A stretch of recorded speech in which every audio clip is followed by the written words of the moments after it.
por el tema. Soy administrador de negocios y especialista en gerencia de proyectos de la Universidad de AFIT. Tengo un MBA de Georgia Institute of Technology en Atlanta, donde encontré este tema del que vamos a hablar hoy. Fui becario Fulbright en el 2013 y tengo una buena experiencia liderando temas innovadores en recursos humanos, temas de analítica de talento, experiencia del empleado, innovación en gestión humana y ese tema pues, del que vamos a hablar hoy. Entonces, eso es un poquito sobre mí. Ya lo que voy a empezar a hacer es, les voy a pedir a ustedes que estén muy atentos del Q&A que tienen ahí abajo, de la parte para hacer preguntas del chat, porque vamos a empezar con las actividades a las que luego haré referencia. Entonces, digamos que empecemos por esto. Supongamos que ustedes, solamente por conectarse a esta conversación, han sido expuestos a una enfermedad letal. Letal es que la semana entrante, si la contraen, la semana entrante van a tener una muerte tranquila, pues sin dolor, pero rápida. Y la semana entrante. Lo importante aquí es que la probabilidad de contraerlo es de 1 en 1000, o sea, un 0.1%. Solamente existe un antídoto, y lo tengo yo, y se los voy a vender al mejor postor. Entonces quiero que en la parte de preguntas y respuestas o en el chat, escriban por favor cuánto estarían dispuestos a pagar por ese antídoto. Lo que les salga del estómago, rápido. Les voy a dar 5 segundos para dar esa respuesta. Por favor, la escriben.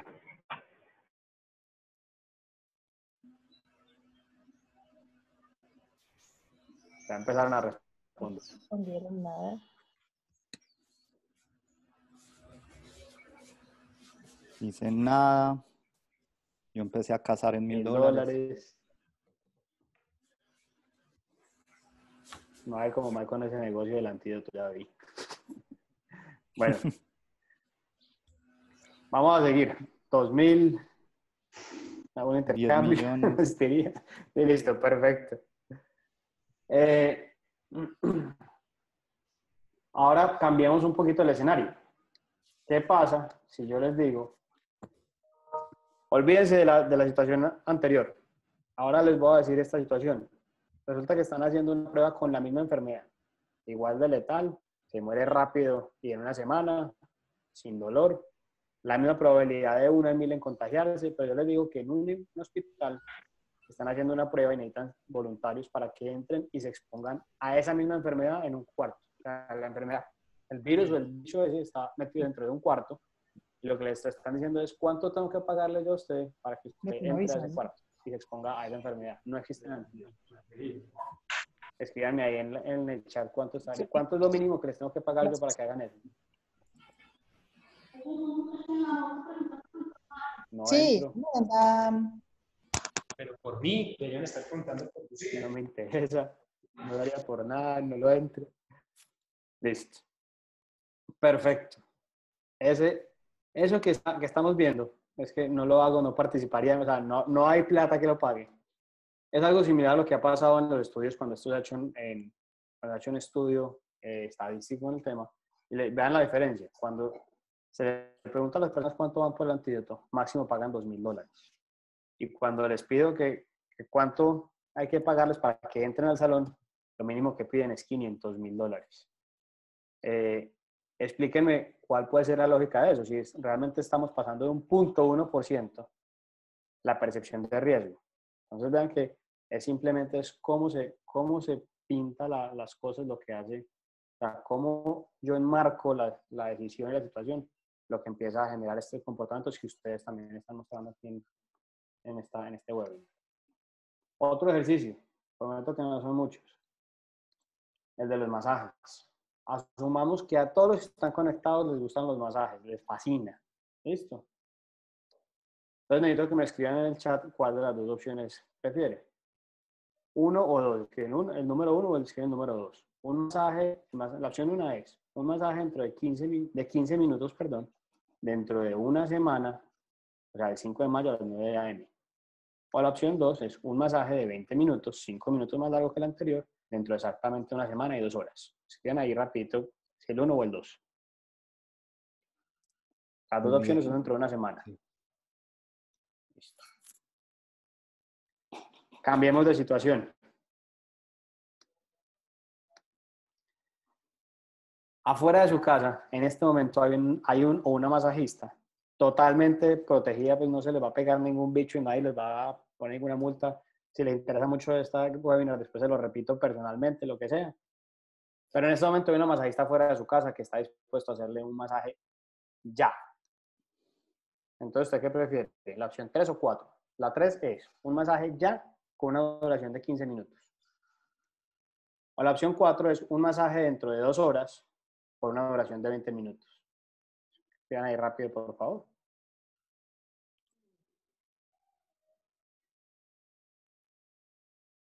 Listo. La mayoría de las personas lo que hacen cuando se enfrentan a esta situación es que responden tal como lo han hecho ustedes también, es, pues si ya esperé una semana, pues espero una semana y 2 horas y me dan más masaje. Pero cuando la situación se las pongo en este momento, ya lo que hacen es que empieza a primar la necesidad de hacerlo rápido, o sea, de una duración de 15 minutos. Están dispuestos a sacrificar un masaje más largo por las 2 horas. Entonces, aquí les dejo una reflexión. ¿Por qué 2 horas no importan en el futuro y ahora en el presente sí importan? Y eso tiene que ver con la forma como nuestro cerebro coincide en la concepción del tiempo. Y más adelante voy a hacer referencia al tema. Y este ya es el último, se los prometo. Estoy vendiendo un combo de béisbol. El combo incluye un bate y una bola de béisbol. Resulta que el bate y el combo completo vale $1.10. El bate vale $1 más que la pelota. ¿Cuánto vale el bate? Escríbanlo ahí rapidito. También tienen 5 segundos para escribirlo. De nuevo, un combo, 1.10. El bate vale $1 más que la pelota. ¿Cuánto vale el bate?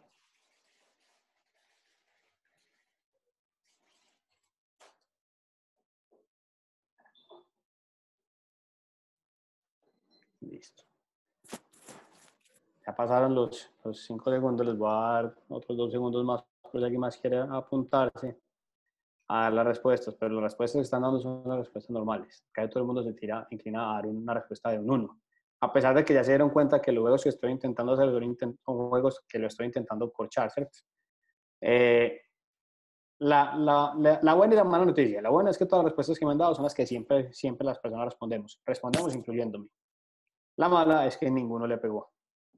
El bate vale $1.05 y la bola vale 5 centavos. El objetivo de esto no es decir que tenemos que repasar las matemáticas, no. El objetivo de esto es que ustedes saben que está en una charla donde ya les he hecho 2 ejercicios, donde intenté jugar con su percepción. Entonces ya probablemente sabían que este ejercicio también era un juego de estos. Y así todo, había una presión, una bullita para acá en la cabeza que le dice responda uno, responda punto 9, responda. Esa bullita es la que vamos a hablar ahora. Eso es lo que empieza a generar que nuestras decisiones no sean las racionales vistas desde un punto de vista de la economía normal. Entonces, ahí es donde nos vamos a centrar. Este webinar va a estar partido en dos secciones. Una primera es sobre qué es la ciencia del comportamiento. Esto es un marco necesario para poder después entrar en el tema de lo que consideramos esa nueva normalidad y cómo podemos, digamos que, mejorar algunos comportamientos o mantenerlos en su caso. Y entonces voy a empezar pues, con este tema de economía conductuales. La economía conductual es probablemente una de las ciencias más grandes dentro de estas ciencias de comportamiento. Y para no ponerme a leer lo que está en la presentación de Wikipedia, la economía conductual es básicamente una ciencia que es capaz de estudiar los efectos psicológicos en la toma de decisiones, entender por qué la gente toma las decisiones erradas y cómo eso varía de acuerdo a lo que deberían tomar y cómo eso los impacta en sus decisiones, no solamente económicas, sino en todo lo de su día a día, que es el tipo de cosas que nos han pasado ahora. Entonces ahora voy a hacer una explicación de por qué pasa y por qué pasaba mucho de lo que ahorita estamos viendo en esos ejercicios. Hagan de cuenta que esto es un corte en la mitad de los dos, por la mitad del cerebro, en la mitad de los hemisferios, y sale esto. Se llama el modelo de los 3 cerebros. Lo que plantea es que existe un cerebro reptil que tiene 450 millones de años de evolución, que es el que se encarga de todo aquello que nosotros no somos conscientes, básicamente de lo que hagamos cuando estamos dormidos. Respiración, flujo sanguíneo, procesos biológicos, e incluso la respuesta al miedo. Ahí es donde se lleva esos procesos. Hay un cerebro límbico que tiene 100 millones de años de evolución, que es donde se encuentra la mayor parte de los sentimientos y muchas de las cosas que hacemos en automático hoy. Ese es el que ahorita nos estaba haciendo todo como las trampas, por decirlo así. Y una neocorteza que tiene 7 millones de años de evolución, es la más joven. Y esa es la que donde se da todo el procesamiento racional, la matemática, muchas partes del lenguaje complejo, se dan en esa parte, perdón.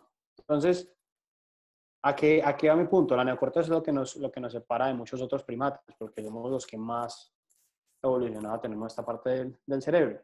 Ahora, una parte importante cuando está estudiando el cerebro es, las neuronas son unas células pequeñas que tenemos en el cerebro y hacen transmisión de información a través de conexiones eléctricas. Entonces, entre más separadas estén las neuronas, más esfuerzo tienen que hacer o más energía consumen para comunicarse entre ellas. ¿Por qué les digo esto? El cerebro tiene aproximadamente 86.000 millones de neuronas. El problema es que solamente 16.000, o sea, el 18% están ubicadas en la neocorteza, en la parte más inteligente de nosotros, por decirlo así. El otro 82% está ubicada en la parte límbica y reptil. Quiere decir que la parte límbica y reptil es donde se da la mayor procesamiento de información. Eso no es ni bueno ni malo, eso es simplemente una forma del cerebro de optimizar sus recursos. El consumo de energía del cerebro es del 30% de la energía del cuerpo. Entonces, tiene que ser muy eficiente y no puede dedicarse a resolver todos los problemas con la parte racional, porque la parte racional, como hay menos neuronas, pero entonces están más separadas entre ellas y consume mucha energía, donde tiene a procesar todo por ahí. Entonces, por eso la imagen de Homero Simpson y Spock, Homero es una representación del límbico y Spock, que era aquel personaje que todo lo calculaba y era totalmente frío, lo hacía con la neocorteza. Entonces, hasta ahí, ¿alguna pregunta que haya? Si hay alguna, por favor, la escriben en la parte del chat. Porque Hasta ahora ya vamos a empezar como a no hay seguir preguntas en el chat. con los ejemplos de cómo nos afecta esto. Pareciera que no hay preguntas. Igual si las van teniendo, las van escribiendo, por favor. Entonces, esta persona que está en esta foto se llama Daniel Kahneman, es un psicólogo, Premio Nobel de Economía del 2012.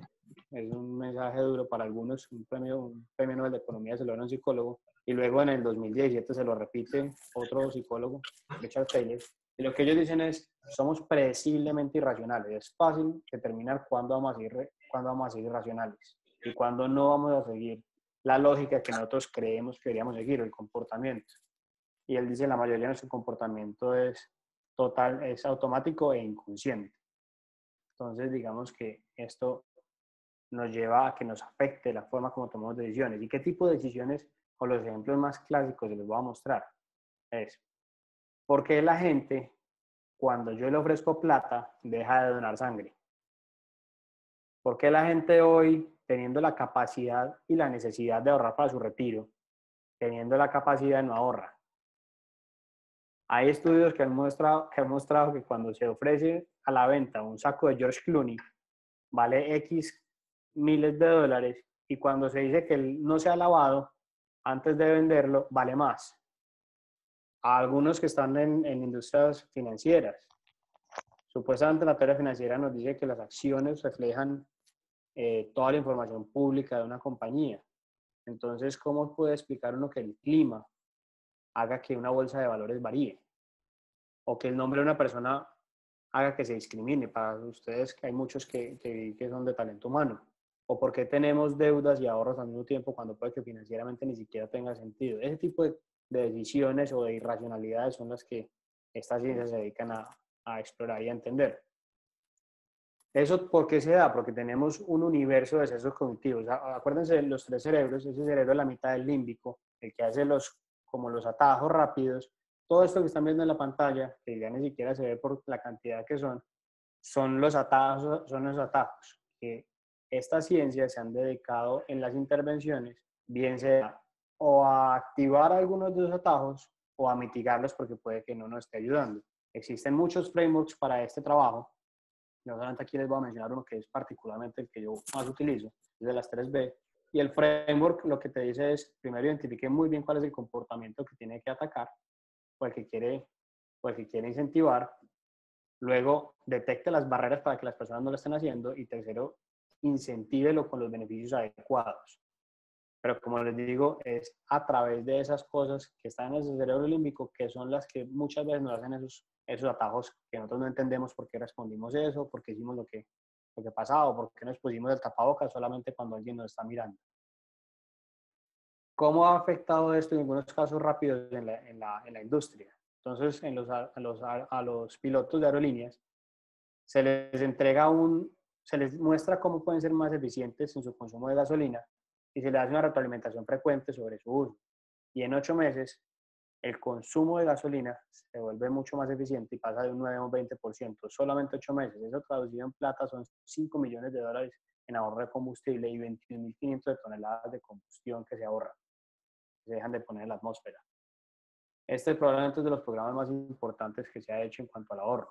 En Estados Unidos, el problema del ahorro para la pensión es igual que acá, la gente no ahorra lo que necesita. Entonces lo que hacen es que de manera automática le dicen, usted hoy firma el contrato, como yo sé que usted concibe el tiempo de una forma diferente, más o menos de así, hoy no le voy a hacer ninguna deducción de ahorro para su pensión. Se la voy a hacer dentro de 3 meses y le voy a pedir que ahorre automáticamente, le voy a deducir el 3%. Y luego cuando tenga un incremento de salario ya no es el 3, sino el 3.5 y nos vamos subiendo así.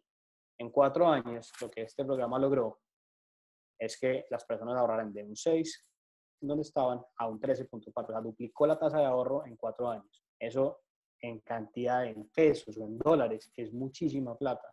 Incluso lo más curioso de eso es cuando luego vuelven y les preguntan a estas personas, ¿ustedes por qué están ahorrando para su pensión?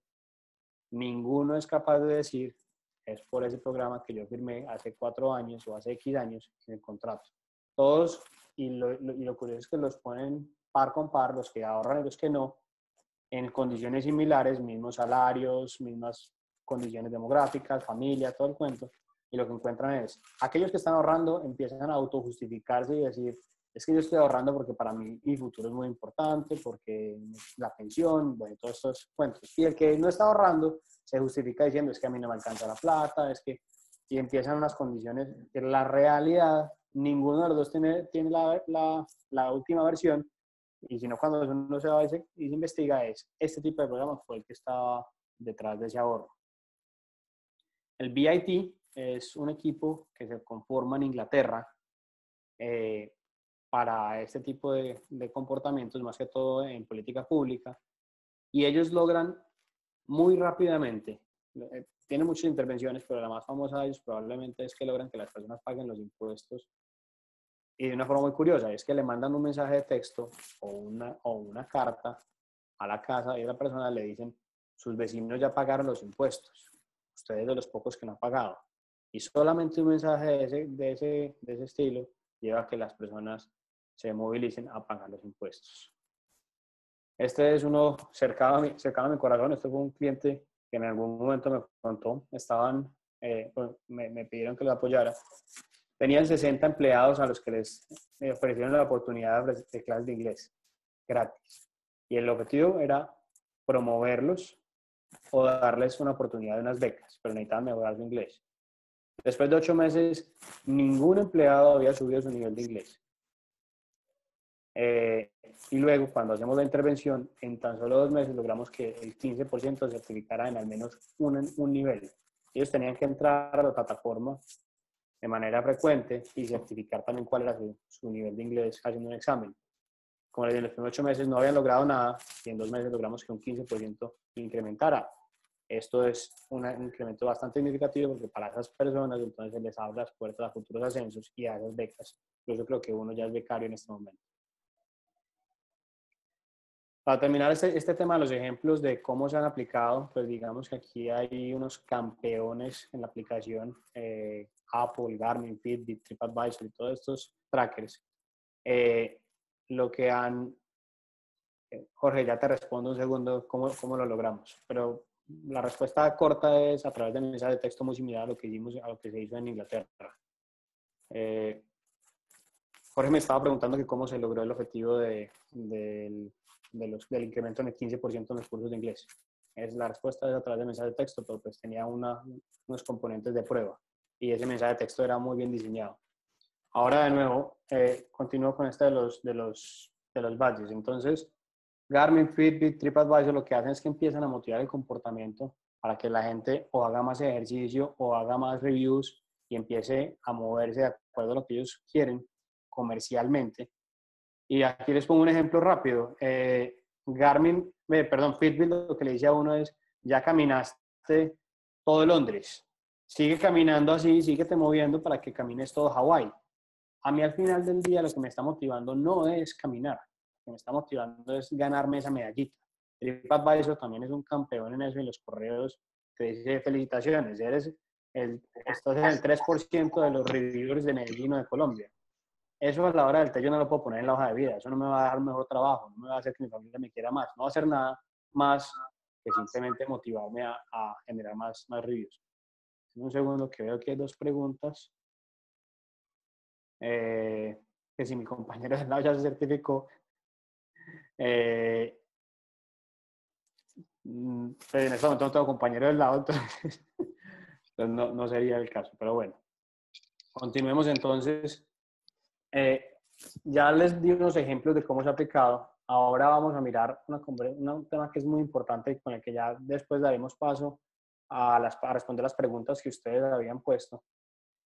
Pero lo primero es si esa concepción que muchas empresas tienen que para lograr cambios en empleados, lo primero y casi que lo único que hacen es dar una comunicación o una información, es contarle a la gente. Esto nunca, yo puse el casi por ser más polite, pero realmente nunca es suficiente. Para cambiar comportamientos se tienen que hacer cosas complementarias.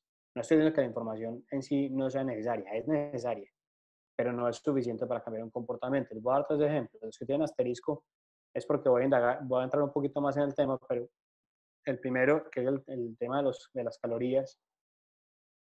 Acuérdense cuando empezaron a imprimir las calorías en todos los paquetes, en los menús, en todas partes han puesto las calorías de los alimentos. El objetivo de esto era que la gente disminuyera su consumo calórico y bajara los índices de obesidad. Este programa lleva más de una década y el objetivo no se ha logrado. Por el contrario, la gente está consumiendo más calorías y el tema de la obesidad sigue siendo un problema. Incluso en países como Colombia ya se empieza a ver que también se vuelve una realidad. Entonces, Andrés, una pregunta. Dale.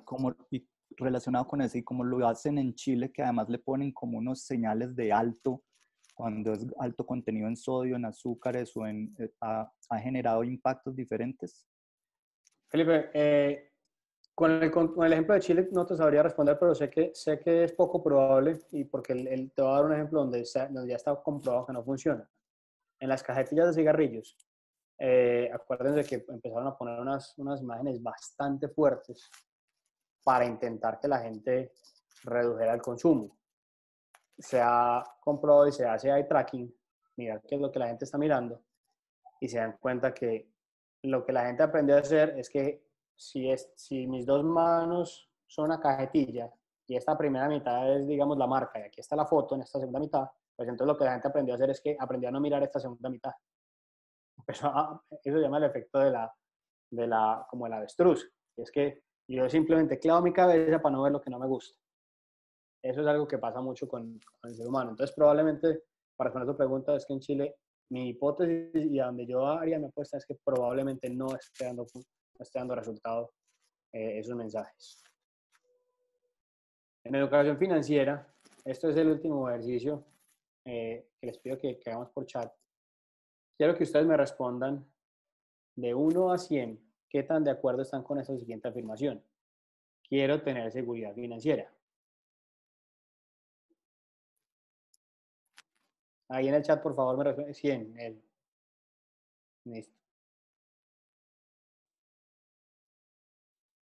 100 todos, de acuerdo. Hay uno por acá que 90, está de acuerdo con 90. Listo, perfecto.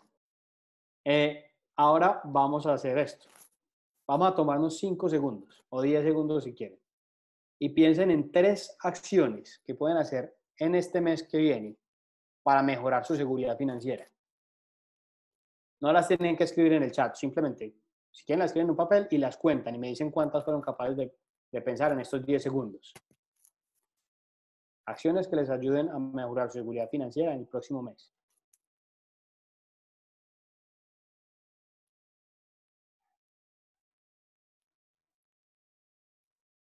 Quedan 2 segundos.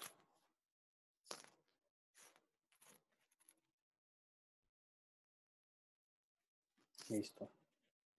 No las tienen que escribir, simplemente cuéntenme cuántas lograron. 3, 2, para que hay otro que 3. 3, 4, perfecto. Entonces, No díganme tienes esa cifra porque tú estás 5, ocupado. 5, 4, perfecto. Cuando hemos hecho este estudio, la respuesta promedio es, hay personas que dicen que no están tan de acuerdo con la afirmación, pero es por encima del 90, la respuesta promedio es 94. Y en promedio, al igual que ustedes, las personas en promedio son capaces de nombrar y de pensar en más de 3 actividades que pueden hacer para mejor seguridad financiera. Entonces yo quiero que me expliquen esto. Si las personas quieren tener mejor seguridad financiera, saben cómo hacerlo, pero no lo hacen. Entonces, empiezan a decir, ¿será que es que está fallando algo con el tema de educación financiera? Porque la gente sí sabe cómo hacerlo, pero entonces, ¿por qué muchas veces todo aquello que está incentivando el gobierno y las entidades sin ánimo de lucro y las entidades financieras, por qué no se está dando? Luego viene un estudio en el 2013 que revisa unas inversiones de 670 millones de dólares que se dan en programas de educación financiera y luego van y miran y comparan a las personas que le hicieron la educación financiera y a los que no, cuánto de la variación entre las buenas y las malas decisiones financieras son atribuibles a que estuvieron en un curso de educación financiera. La respuesta es el 0.1%. Eso en términos estadísticos, y dicho más claro es, esa plata se perdió. Son 670 millones de dólares en un año que no vieron ningún retorno. Y eso que está solamente considerando un año. Y digamos que una de las cosas que va a pasar es que esto va a seguir pasando mientras las entidades y el gobierno sigan pensando que es a través de darle información, darle consejos, darle publicaciones a las personas que vamos a lograr que las cosas se den mejor para sus finanzas personales. Entonces, hasta ahí, digamos, el caso de educación financiera. Ahora vamos a tocar uno que es mucho más cercano a nosotros, el caso del coronavirus ahora en Colombia. No sé si ustedes sabían, la policía hizo un estudio y lo que encontró fue lo siguiente. De las personas que ellos encuestaron, el 96.6% afirma conocer la letalidad del COVID.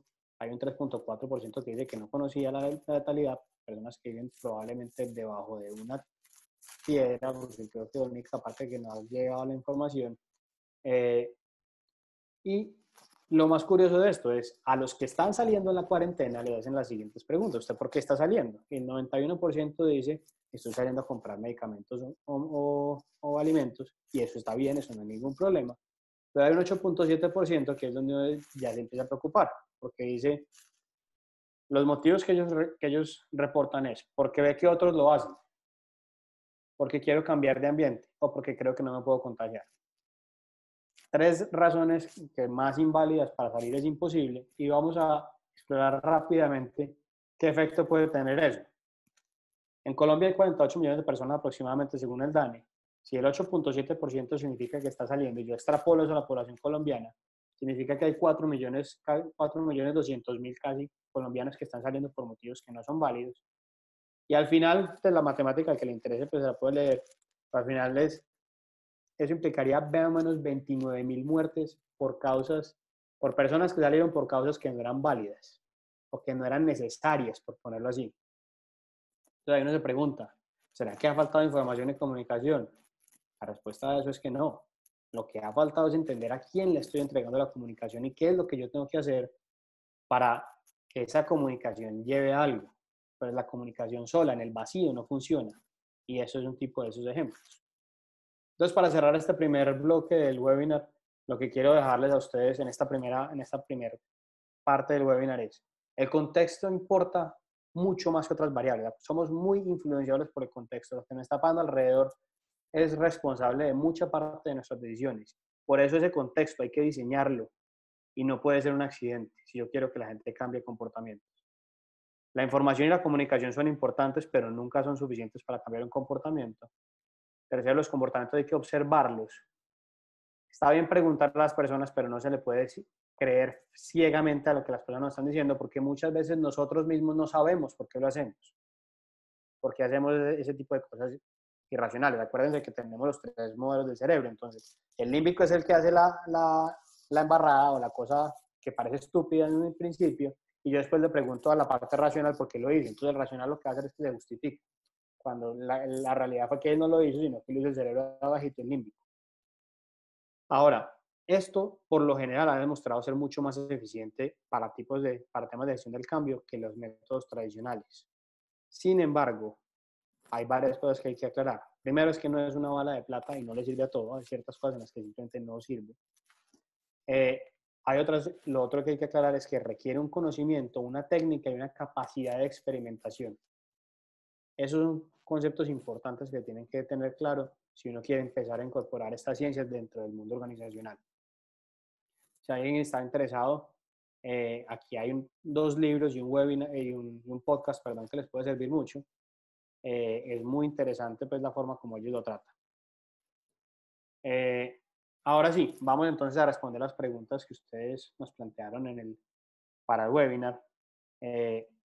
Y básicamente lo que más salió, o sea, vamos a agruparlo como en categorías, y lo que más salió, lo más común entre todos ustedes, preguntas alrededor de la productividad, cómo mantenerla o incrementarla, cómo garantizar ese autocuidado y todo lo que debemos hacer ahora pues en estos tiempos del COVID, y cómo lograr una adopción del teletrabajo, del trabajo colaborativo y la virtualidad.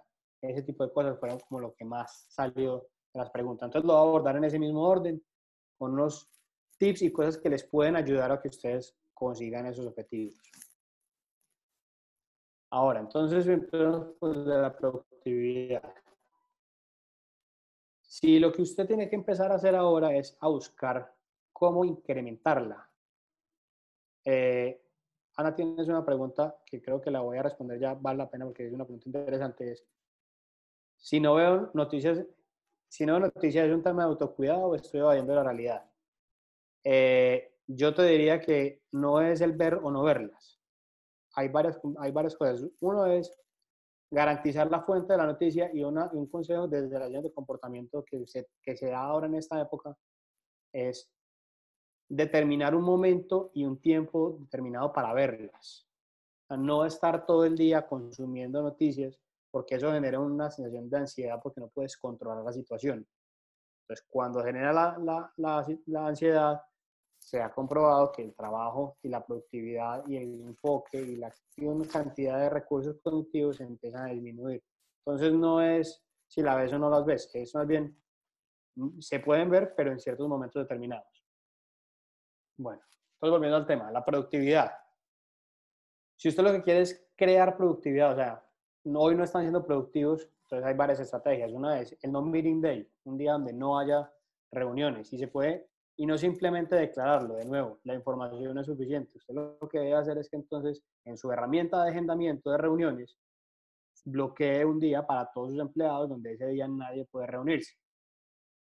Otra cosa que se puede hacer es poner la longitud estándar de las reuniones a 30 minutos. Todo esto se ha logrado y se ha entendido es porque hay muchas personas que se han dedicado a estudiar el fenómeno de la reunionitis y a darse cuenta que es lo menos efectivo posible.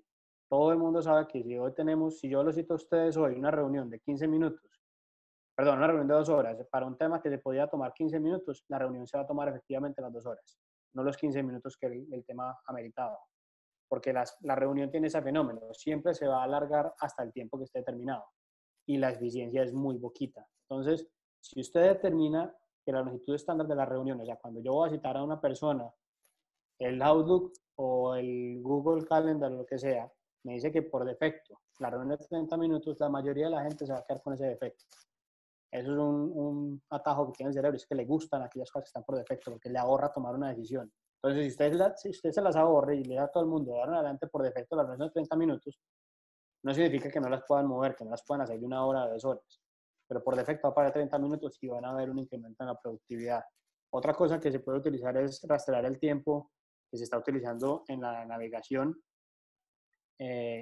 rastrearlo y entender muy bien cuánto tiempo está determinando para cada una de estas acciones. iPhone, no sé, me imagino que Android también lo debe tener, pero iPhone hoy le muestra a uno cuánto tiempo gasta uno diario en cada una de las aplicaciones para lograr que uno reduzca su consumo en las cosas que no debería estar haciendo, en WhatsApp, etc. Entonces, eso ustedes pueden hacerlo también en su compañía, rastrear el tiempo de la gente y decirle, vea, estás gastando mucho tiempo en redes sociales y eso te puede estar afectando tu productividad.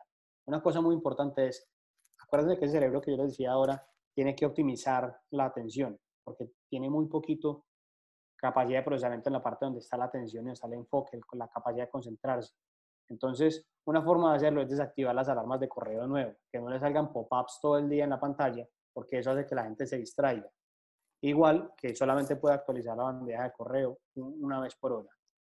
Ahora, si usted lo que ya tiene es ahora una situación como la que tiene un cliente con el que estamos trabajando ahora, que tiene una productividad que está aumentada, lo que se quiere es mantenerlo, pues entonces estrategias como incentivar competencias entre los empleados, mostrarles rachas de adquisición de logros o incluso las barras de progreso pueden ser una muy buena alternativa para que se den ese tipo de conversaciones. Andrés, una aclaración ahí por temas de término, que no, ese competencias no es desarrollo de competencias o habilidades, ¿Cierto? sino como creo como cierta competencia sana entre las personas de qué productividad estoy teniendo o de cuántos días llevo manteniendo X racha de productividad como tú la mencionas. Exacto. Y para cerrar el tema de productividad, importante, y hago mucho énfasis en el tema de las barras de progreso, esas que le van mostrando a uno cuánto le falta para llenarla. Eso es increíblemente, si esa palabra existe, eh, productivo. Eso es buenísimo para lograr que la gente se movilice. Listo. Ahora, Andrés, antes de dale, que sigamos, retomemos cosas que hay en el chat. dale, adelante. Ana Rubio preguntaba, si el entrenamiento no funciona, entonces, ¿qué sirve? ¿Generar un contexto diferente para cambiar comportamientos? Y Totalmente de acuerdo, Ana. Si quieres, respondamos ya rápido porque ese dime, ya creo que, además creo que le diste la respuesta. El entrenamiento como te decía no es que no funcione, sí funciona, pero es insuficiente por sí solo. Muchas veces a los líderes los mandamos a entrenamientos de cursos de liderazgo y luego los volvemos a poner en la misma realidad en la que estaban antes y no les modificamos el contexto. Si no, yo no modifico el contexto, si no hago acciones para que esa persona actúe, ese conocimiento se va a perder. Entonces es importante ese tema del contexto. inclusive ahí Jorge Atertúa complementa esa respuesta. Dice, el entrenamiento solo es fase de enseñanza. Lo que pasa después del curso es la fase real de aprendizaje, es decir, cuando se enfrenta a la realidad. Ahí es el contexto clave del cambio de conducta. Por eso hay tanto tallerista y poco gestor del cambio o aprendizaje, porque las empresas pagan talleres, no cambios reales. Irracional, pero cierto. Totalmente de acuerdo. Listo. Eso básicamente es lo que uno tiene que hacer. Incluso muchas veces con esos temas de entrenamiento, uno lo que debe garantizar es, ese entrenamiento yo lo debo dar sí, solo si soy capaz de garantizar que las condiciones se den para que ese entrenamiento se cumpla. No Aquí dale. Inclusive aquí complementan diciendo el modelo 70-20-10 puede ayudar para el tema. ¿En qué consiste el 70-20-10? Que creería que la mayoría de los que están aquí lo conocen, pero desarrollar una habilidad es un 10% aprendizaje formal, el entrenamiento pues en aula, una lectura, en fin. El 20% es una mentoría, acompañamiento de alguien, aprendizaje social, o obtener la oportunidad de hablarlo con otros pares. Y el 70% ya está el aprendizaje experiencial, que es el aplicarlo, el vivirlo. Yo creería que sí, pero también relacionado con algo que tú decías, hay que diseñarlo bien. O sea, hay que diseñar bien ese 70% porque no es el tema de solo vaya y aplíquelo o cómo diseña uno adecuadamente ese aprendizaje social para que hayan esos cambios de contexto como tú decías, cómo le hago yo más fácil esos comportamientos deseados a la persona para que sí se convierta pues en ese 70-20-10 en un proceso efectivo. Perfecto. Entonces, sigamos con el tema de autocuidado, que es algo que a muchas empresas que ayer empezaron o podían empezar a retomar les cae bien. Y entonces en el autocuidado, digamos, voy a empezar por un orden y es desde el más sencillo hasta el más complejo de esas actividades. Entonces el más sencillo, por irónico que parezca, de todos esos comportamientos que nos sugieren es quedarse en casa. ¿Y por qué es el más sencillo? Porque es el único de los comportamientos que nos han sugerido que va más hacia esa capa más racional, donde es una decisión consciente que yo hago de salir o no salir, y donde yo como alguien que está haciendo una intervención puedo ir a meter, digamos que a meter la pata o a meter el dedito a hacer algo particularmente importante ahí. Entonces, ahí, por ejemplo, hay métodos como poner a las personas a afirmar este tipo de afirmaciones que están en la pantalla, como yo, Andrés Jaramillo, por medio de este documento me comprometo a quedarme en casa y no salir, a no ser que sea estrictamente necesario. Eso se llama la intención de la acción. Eso se ha demostrado que genera un cambio en el comportamiento y que hace que la probabilidad de que yo vaya a salir se reduzca bastante. O hay unas un poquito más fuertes que igual van por la misma línea de acción y donde yo digo, hoy por mi decisión de salir, estoy poniendo en alto riesgo a y nombre las personas a las que estoy poniendo en riesgo. Lamentablemente, en estas líneas del comportamiento uno empieza a ver que cuando yo tengo que desincentivar un comportamiento, muchas veces lo tengo que hacer es a través de una emoción o de una sensación como incómoda para la persona, porque lo que tengo que hacer es frenarlo, frenar ese impulso que lo está llevando, porque estoy convencido de que no me va a pasar nada y cuando de pronto leo esto digo, uy, yo mejor me puedo quedar. Entonces, ese tipo de cosas son importantes. Aquí hay un mensaje muy importante que les pido a ustedes que son líderes de compañías y que tienen personas a su cargo. Y es, en ciencias del comportamiento hay una norma o una ley que dice que aquello que es común se vuelve norma. Entonces, ustedes lo que tienen que garantizar es que independientemente de la técnica que utilicen, no pueden dejar que se vuelva común entre sus empleados ese comentario de no, yo salí ayer porque es que quería salir. Ese tipo de cosas ustedes como líderes de compañías, si están preocupados por esto, deberían intentar de alguna manera evitar que esas conversaciones se den, porque eso lo que está generando es que está multiplicando el efecto. Acuérdense de lo que decía ahora el estudio de la policía, yo salí porque vi que otros lo estaban haciendo. Entonces, si mis compañeros, además que son mi grupo de referencia, están diciendo que salir no les pasó nada y que además yo que soy el líder, se los aplaudo, nos reímos de ese tema, pues lo único que estoy haciendo es que estoy logrando que ese comportamiento se multiplique. Entonces, por el contrario, uno como líder lo que debería hacer es intentar frenar ese tipo de comunicaciones o incluso, si es del caso, pues entonces buscar cómo frenarlas, cómo frenar esa conversación. Listo. Este que sigue es un poco más complejo porque ya empezamos a ver que ya esa parte racional empieza a apagarse y es más de la parte más que todos los latinos que no tenemos tanto espacio personal, nosotros somos más bien, nos gusta estar cerca de unos de los otros y pues digamos que el personaje que está con estos tubos aquí en la cabeza ha sido fuente de muchos memes, pero la realidad es que lo que tiene que empezar a aplicar es cuando ya la parte racional no es la que está haciendo el comportamiento, sino que son los otros dos, yo tengo que empezar a poner barreras que le den señales a la parte racional para que reaccione. Entonces, una forma puede ser, por ejemplo, que está haciendo el Metro de Medellín, esa foto es tomada del colombiano, donde lo que le está diciendo a la persona es usted dónde se tiene que parar, para dónde debe estar mirando, y ese tipo de cosas empiezan a separar a las personas un poco.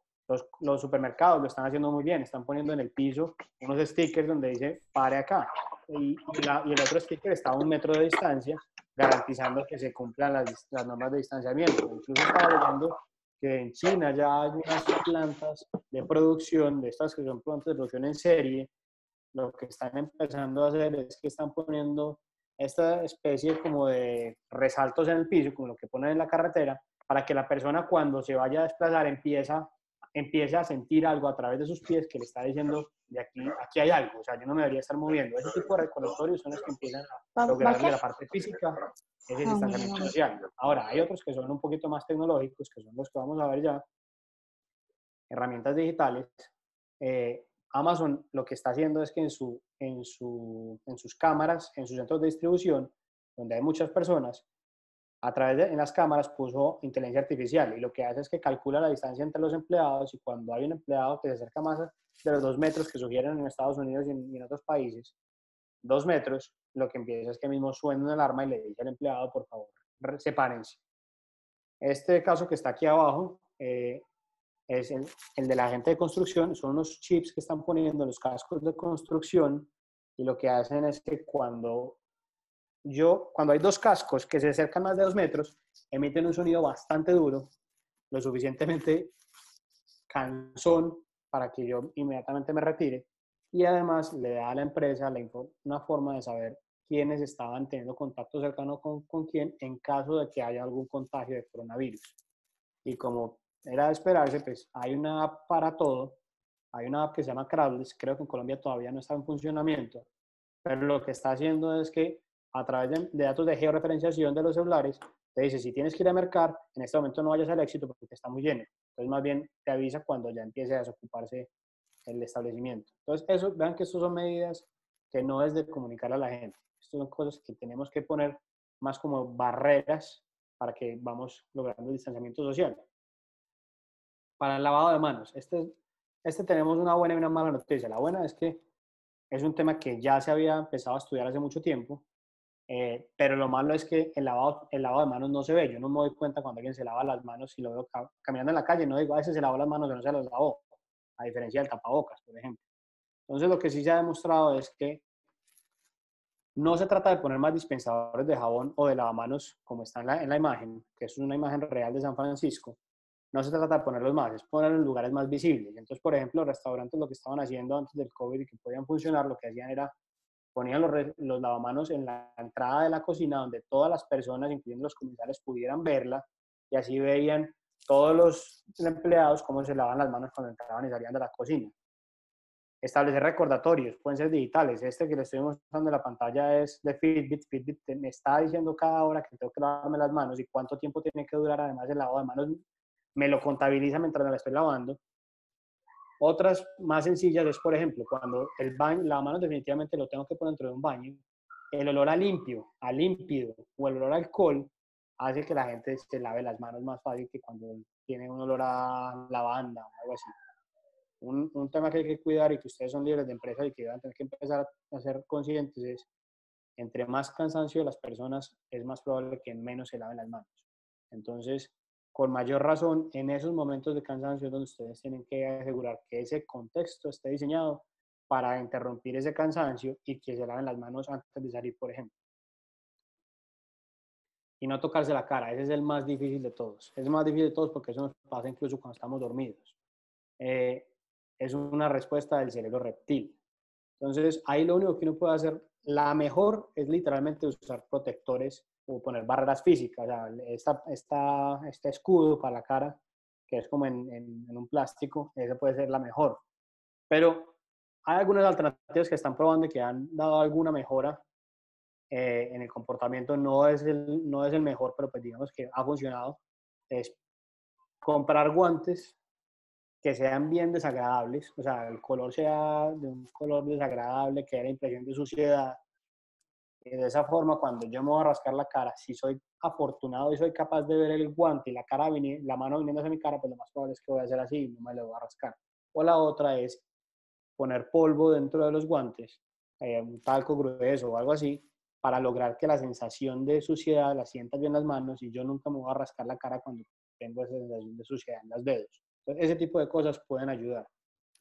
Eso, para cerrar el tema del cuidado, voy a pasar rápido por el teletrabajo, sé que es importante, pero lo voy a acelerar para que nos alcance el tiempo para responder 2 preguntas o 3. En el teletrabajo, una cosa muy importante que ahorita hacía referencia es, ahora en la época de la pandemia genera mucha ansiedad. Entonces, una forma de lograr que la gente adopte el teletrabajo es a través de rutinas, y ustedes como líderes garanticen que estén planeando, que estén ejecutando y que las validen ustedes. Eso es una forma de lograr que el teletrabajo efectivamente se convierta en una práctica válida y que además los empleados vean en ustedes transparencia. Una de las cosas que más hace daño en las áreas de talento humano es el fenómeno de la caja negra. Cuando yo no entiendo qué es lo que están haciendo, yo no entiendo cómo se calcula mi salario, o yo sé que por allá hay algo que está cocinando y no me quieren decir, eso afecta mucho la confianza del equipo y hace que a su vez el teletrabajo también salga perjudicado porque da la sensación de distanciamiento. Entonces, ese tipo de cosas son graves para el teletrabajo. Ustedes deben antes actuar en lo contrario. delegue tareas que requieren mucha creatividad. La creatividad nos han hecho creer que es un tema de equipo. No es así. La creatividad es una tarea que es altamente, consume muchos recursos cognitivos y lo que nos hace es que es mejor hacerlo sola y luego se puede nutrir muchísimo en la parte colectiva, pero la parte inicial los procesos iniciales de la creatividad son mejores procesos individuales. Entonces, ustedes como líderes pueden incentivar mucho eso. Uno de los temas del teletrabajo es que se siente un distanciamiento social o un alejamiento, una soledad. Para eso se pueden hacer charlas donde los empleados sean los que den las charlas, los que compartan chistes, recetas, conocimientos, el happy hour virtual donde ustedes promuevan con sus equipos que vamos a sentar el viernes a las 6, conéctense todos y nos tomamos una cerveza y contamos de cosas que no son del trabajo, cosas que nos pasaron, los peinados que nos están saliendo ahora, que no podemos ir a motilarnos, la reunión donde salió mi esposa corriendo por la mitad, ese tipo de cosas hay que empezar a promoverlas para que ese distanciamiento social, o sea, esa parte social que no se está dando hoy, se pueda mantener en el equipo. Yo creo que con esto cierro para darle paso a algunas preguntas, si hay alguna. Obviamente agradeciéndole a ustedes la asistencia y a Felipe y a todo el equipo de Tripos por este espacio. Ahí están nuestros datos de contacto, nos pueden buscar si quieren y si necesitan más información. Pero quiero abrirles a ustedes, nos quedan unos espacios para más preguntas. Mientras escriben las preguntas, si las hay, yo quiero como reforzar algo como a manera de cierre.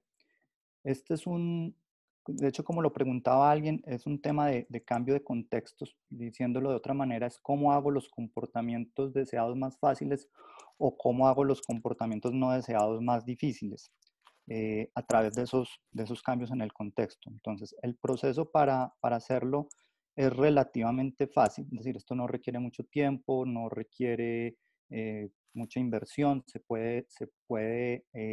muy práctico, pero sí tiene unos elementos pues, de ciencia detrás con algo que Andrés mostró en un momento rápido, que son esos sesgos que cómo tomamos decisiones de manera inconsciente, saberlos, conocerlos y usarlos en el buen sentido de la palabra en dirección de esos comportamientos deseados es clave. Entonces acá vimos pues como de manera rápida algunas de los elementos pues que están asociados a este tema, algunas ideas que hemos visto funcionar porque están ligadas a esos sesgos, pero sí tienen pues como necesidades o temas adicionales que quisieran profundizar, pues como decía, ahí están nuestros datos de contacto para lo que requieran, ya ver casos específicos y diseñar soluciones específicas. Yo quisiera hacer una anotación especial pues, de lo que mencionabas ahora. Conocer los sesgos es súper apasionante y si quieren más, nos podemos sentar. Eso es otro webinar completo, o uno o varios webinars completos para el tema de sesgos. Pero una cosa muy importante es conocer los sesgos no los exime ni a mí ni a nadie de caer en ellos. Entonces es una cosa importante para tener en cuenta. Ahí veo que hay alguien que está escribiendo. ¿Qué metodología recomiendan para conocer los sesgos? Marcela, metodologías hay más que todo para la aplicación. Esto es una ciencia que tiene relativamente joven, tiene más o menos 40 años. Entonces, la única forma de conocerlo es estar actualizándose, estar siguiendo estos libros de estos autores que les estaba mencionando, estar leyendo mucho. Pero como te decía, conocer el sesgo no es lo más importante. Lo más importante es saber cómo utilizar esos frameworks, porque el sesgo per se te ayuda de pronto a entender el comportamiento, pero no a diseñarlo. Entonces es importante conocerlos, pero como te decía, el framework creo que es incluso aún más importante de eso. Creería que ese libro de Piensa rápido, piensa despacio Están pidiendo que les ponga es mucho, exacto. Ahí hay mucha información, ese es más técnico, ese es un libro más denso. El del Pequeño Empujón, los dos están en español. El del Pequeño Empujón es más práctico, más fácil de leer. Ese podcast que está ahí también, el de Hidden Brain, es en inglés, pero es un podcast bastante, es muy bueno, se enfoca mucho en esos temas y empieza a revisar problemáticas normales que se abordan las ciencias del comportamiento y cómo lo han hecho. Entonces, de hecho, hace poco les recomiendo uno, ahora a raíz del COVID, que mencionaba sobre cómo trataron el ébola en un país de África a través de unas ciencias del comportamiento, cómo lograron, de cierta manera, controlar una posible reinfección que iba a haber. Y como lo decía Felipe, el primer libro, Pensar rápido, pensar despacio, es un libro más científico, por decirlo así, y el otro es más práctico. O sea, mi recomendación sería primero leanse el de Un pequeño empujón.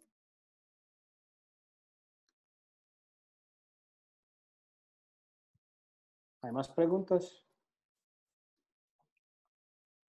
No parece haber como más preguntas. Son las 10 ya, entonces honrando pues como el compromiso y para terminar a tiempo, que seguramente hay otros compromisos en las agendas de una hora, como decías ahorita. El estándar. Para mí esa es una acción muy poderosa. O sea, hace bajar el estándar de las agendas a media hora. Ese solito ayuda a cantidades. Entonces, muchísimas gracias a todos. Esperemos pues que haya sido de su provecho. Les llegará pues como una encuesta para que nos ayuden a evaluar el tema y que nos cuenten pues qué otros temas quisieran profundizar, bien sean relacionados con esto o con otras temáticas. Muchísimas gracias a todos. Tengan un feliz día. Muchas gracias.